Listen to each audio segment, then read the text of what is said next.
I'm here in the midst of a very, very special lady, and we're here on the program Confrontation. She's an attorney at law. She used to be a radio talk show host, and now she's the president of the United People's Party. She's none other than Mrs. Antoinette Haughton Cardenas. Welcome, Mrs. Haughton Cardenas, to Confrontation. It is a very special pleasure, my brothers, and I'd really like to, as you say, confront the issues of our country and say to Jamaicans what it is that we're about, what it is we know that is necessary, and what we know that Jamaicans can do for Jamaica. Okay. So that it's a very special pleasure talking to you. What is this transformation from, not really transformation, because you're still an attorney, right? But you're not a radio host anymore, and you're now the president of the United People's Party. What is going on in that direction? Well, my brother, I understood after the riots 2 years ago that the time had come for us to accept that we needed to walk on a new path. And after a lot of praying and consideration and thought and speaking to my family and my wider family, I took a decision with the powerful presence of Mrs. Betty Ann Blaine, who believes in this process, to make a shift and to say, in order to really transform this community, we have to deal with the business of state power and the business of turning that state power into service to our people. And so was born United People's Party. Of course, one of my concerns is when I looked at Liberia, to see Liberians got so angry that they burned Monrovia down. And today they've set their country back some 40 years. Now, I shudder to think that that could happen here, that our people get so angry and feel they have no alternative until they destroy even what they have built and even their own future. So, constitutionally, we are entitled to put on the table an alternative. And we decided that that was the way forward. And that is not to say that those who were before us have not done anything for this country. Of course, they've done a lot. I am here a product of the processes developed since 1962, a process of education, a process of more opportunity. We have seen the infrastructure of our country grow rapidly, better roads, water supply into people's homes, electricity, telephones, and work has been done in the early years of independence. And I need to put that on the table because there are a lot of people who seem to be saying that, boy, since 1962, it's not true. But it is obvious that we have run out of possibilities, that we have come to the end of a road. We have come to the end of a road where we seem to be divided, angry, bitter, and with a lot of economic fallout. And we know that the history of our people, the capacities of our people, as reflected in Marcus Mosiah Garvey, as reflected in that wonderful sister who is the leading bobsledder in the world, in our soccer team, in our athletes, in our gold medalists, in all of the wonderful Jamaicans that have come before us and said to us, it is possible to achieve the highest. We do not accept barriers as Jamaicans. We know we can, and we want to transmit that energy to our children so that people will stop bad-talking this nation, bad-talking our possibilities, and in fact begin to feed in that positive energy so that we can call upon the God, our God, the God we say when we say, Eternal Father, bless our land. Guide us with thy mighty hand to center our country around that powerful God energy that gave man the power. He gave us dominion over all things. He gave us the world and the opportunities to make our world a decent place to live in. So that, with the powerful teachings of Christ and of God, we know that if we imbue ourselves with this powerful energy, we can change the face of this nation. We are no messiahs. We do not come with all the answers. We want to talk to you, Jamaican people, about how you see it, what vision you have of your country, of your community, that we can share it and develop a collective vision. When we speak of unity, we don't expect that everybody will support the same thing. Life is not like that, and that is not real, and competition is good. But we all should have a common goal of prosperity, progress, opportunity, to put the concerns of poverty, dispossession, and disenfranchisement at the center of the concerns of the whole community. But Miss Haughton, a lot of people will say that, first of all, you're a lady, right? And the position of presidency or prime minister is normally a man's position because we're living in a man's world. How do you respond to something like that? Well, you know, I believe in a meritocracy. I believe that people should achieve according to their merit and their hard work and their commitment. And that comes from either man or woman.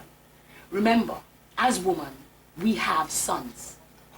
We raise our sons. We love our sons. So there is no question of women wanting to exclude men in any way. Because in excluding men, I mean, God has just blessed me with one child of my body, and that is a boy. I am concerned about his future. He is male. I want him to grow up strong, to be a responsible man in this world. And that his father can teach him to be a responsible man. So that women carry with them an abiding concern for men. Because we bring men into this world. So we are, in and of ourselves, biologically inclusive. We have to include men because we are their mothers. So I think men need not be concerned because they know through their own lives how much their mothers love them, right, how much their mothers care for them. And that when they get into any difficulties, usually they turn to their mothers. So that, please, I want you to understand that today we come, leadership comes in the form of a sister. Tomorrow it can come in the form of a brother. As long as it is leadership that is loving, caring, responsible, transparent, and wanting the best for the nation. And I think it is those are the issues, not gender. But of course, as a woman, I bring to the table concerns about women because having lived as a woman, I know the things that hurt us. Domestic violence. The fact that we're single mothers struggling alone with no special anything to help us in that difficult struggle. I know that we're concerned about property issues when our families break down and what are our rights. So I will take to the table concerns for women about sexual harassment in the workplace. But in the same time, I'll take to the table concerns about young adolescent male in crisis dropping out of school, not having jobs, not feeling that they're included, exposed to being seconded and drawn into a life of crime. I am as concerned about them as I'm concerned about the sisters and their concerns. So that I bring to the table the nurturing energy that is woman, which is what has nurtured all of us. Okay, you know we're into our 39th year of independence. We've come a long way, a lot of things happen. But the two political parties, or three political parties that we now have, what difference would the UPP be from all the others? Well, you know, we have looked and we have seen that we have three political parties, and despite their presence, over half of the Jamaican electorate still hasn't chosen. It means that the Jamaican electorate has not really seen what it is that moves them to change this nation. It is on this basis that we come to the table saying, we think we have the capacity to create that unity necessary to drive this nation forward. That we have a vision that our people can buy into. That we come to the table not on the basis of criticizing others, but on the basis of saying, we can't change the past. What we can impact is the future. What we can speak about is the kind of future that we need. And I think also being clear that we're putting on the table the concerns of the poor and disenfranchised as a concern of all of us. That we'll say to business that we need to forge a win-win partnership because you are very important to growth in this nation and to the advancement of all of our people. And we need to create win-win that both the people who sell their labor to you as well as yourself can benefit from development and growth. And so we are determined to create a climate of win-win, a climate of inclusiveness, a climate of saying thanks to all of those who have helped to take us where we are, a climate of respect for other political parties. But saying, gosh, we think we are the vehicle that can take the nation where the nation needs to go as at this time. I know you're getting a lot of support tremendously. I did a lot of research on you and a lot of people talking about you.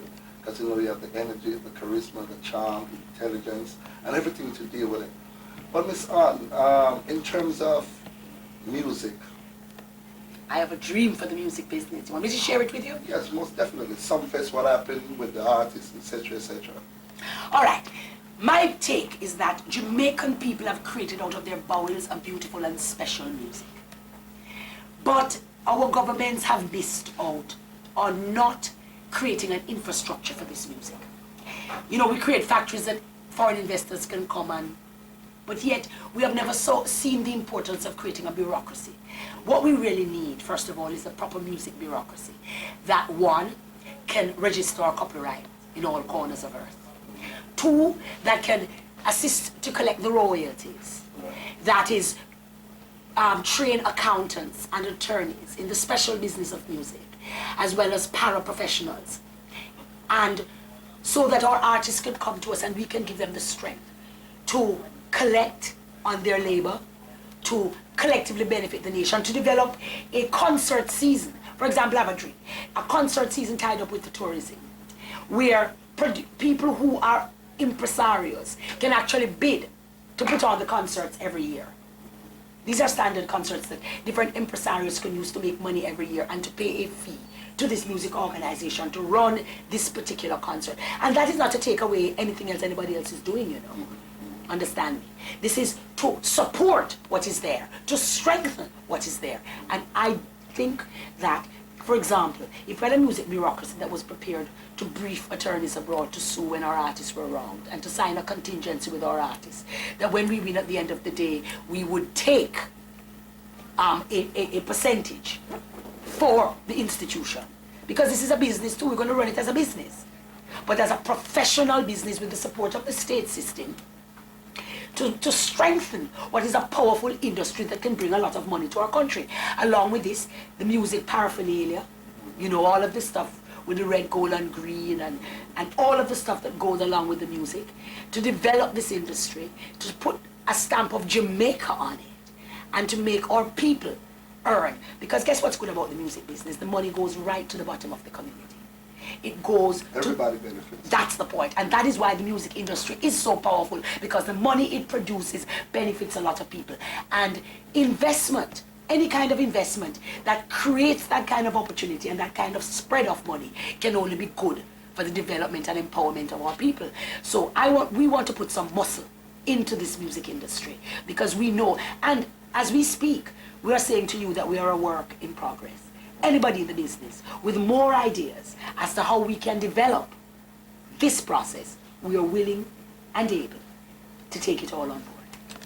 We're here speaking to none other than Miss Antoinette Haughton Cardenas, and we're having a wonderful discussion. We'll speak more to Miss Haughton when we come back. Don't go nowhere. Welcome again to Confrontation, and I'm here speaking with the illustrious Mrs. Antoinette Haughton Cardenas. We're having fun here talking about all different aspects of Jamaican problems, which I know she's more than capable of handling.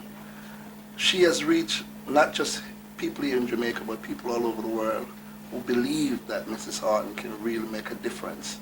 And I'm here asking her a few questions on how she's going to make a difference in such a country as beautiful and as dramatic as Jamaica, facing the crisis that we're facing.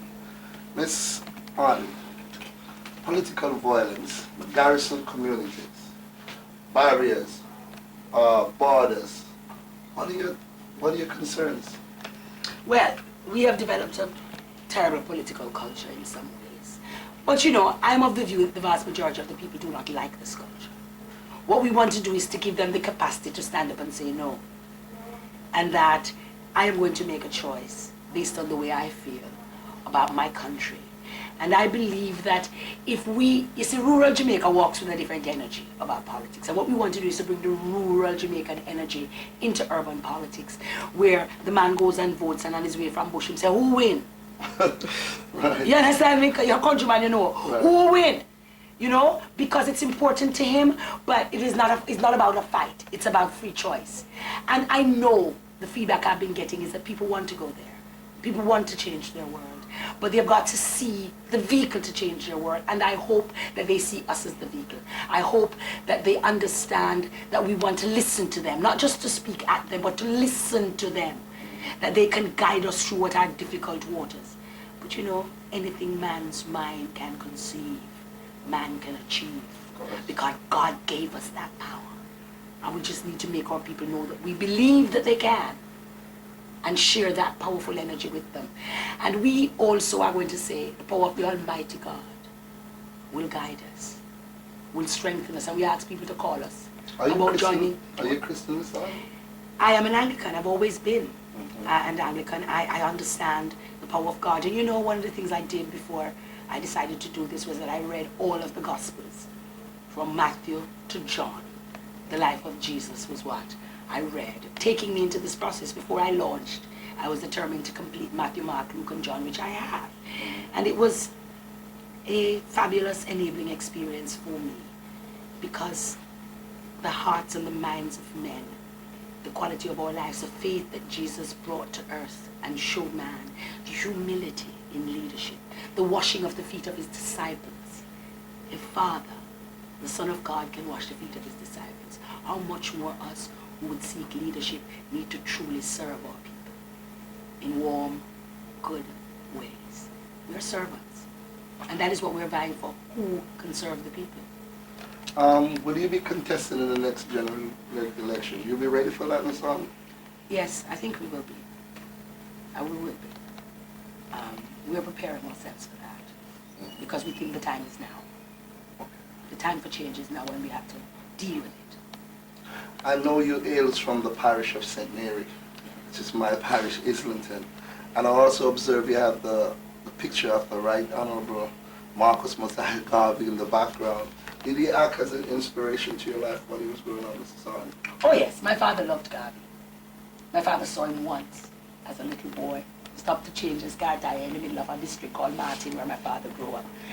And Garvey and Nkrumah and all of these people were part of my life growing up. What we spoke about. And Garvey in particular, oh yes, he is an extraordinary man who led the biggest mass movement. And if anybody said that man early of the last century could have achieved so much, people would have said it wasn't possible.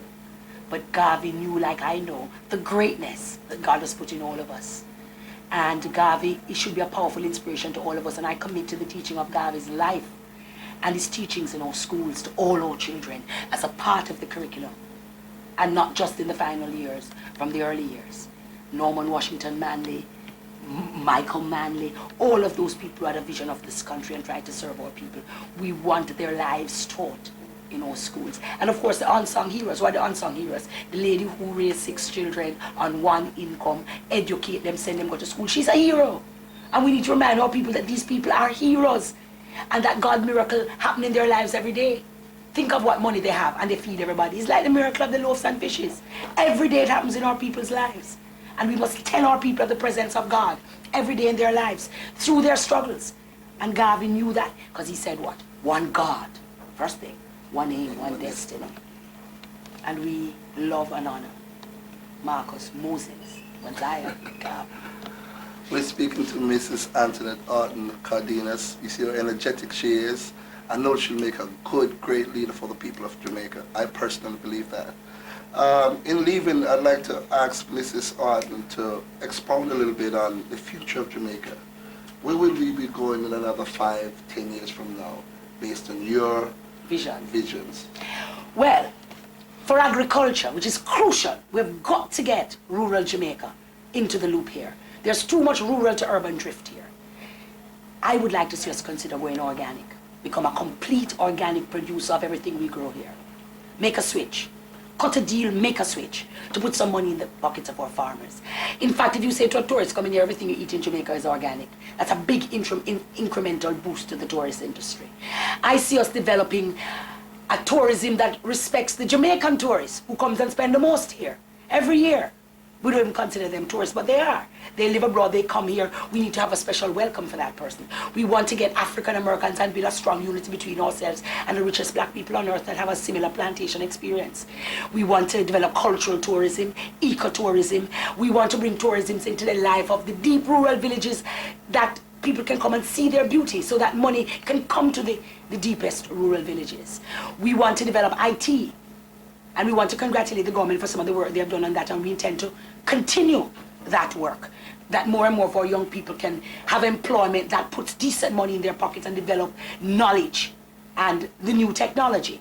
We want to create a modern online bureaucracy that is people-friendly, that can deliver the goods.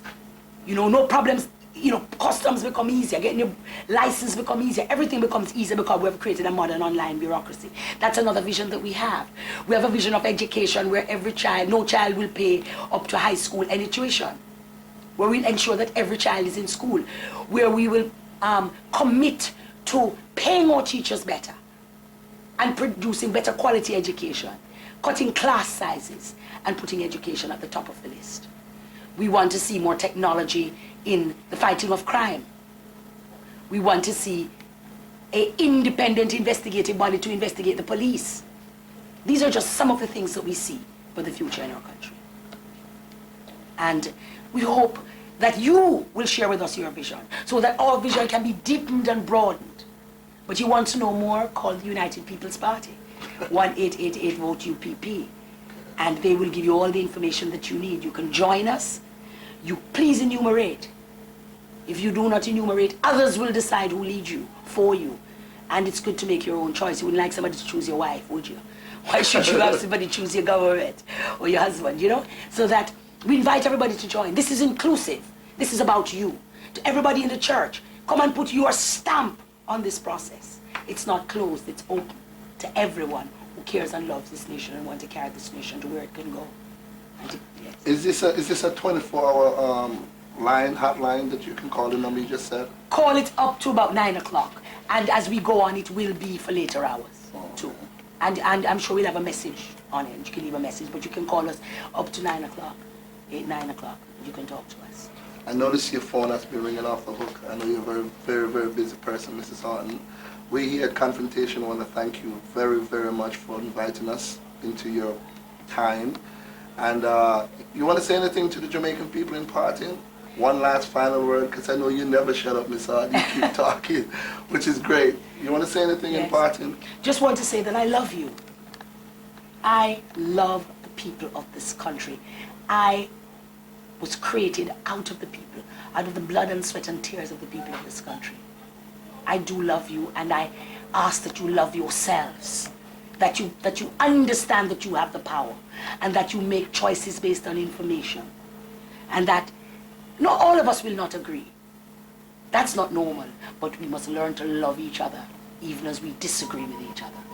Because, people used to say the word is love. I say the action is love. The feeling is love. Let us take care of ourselves and our children and our future, because the ball is in our court and our future is in our hands. As Garvey said, no hands can free us but our own. As you've heard it from the very lips of Mrs. Antoinette Haughton Cardenas, you've heard the lady spoke. Do your research. Listen to everything that she says. She's very positive. And come election day, you make your decision. Thank you for viewing Confrontation, and I'll see you next time. Thank you.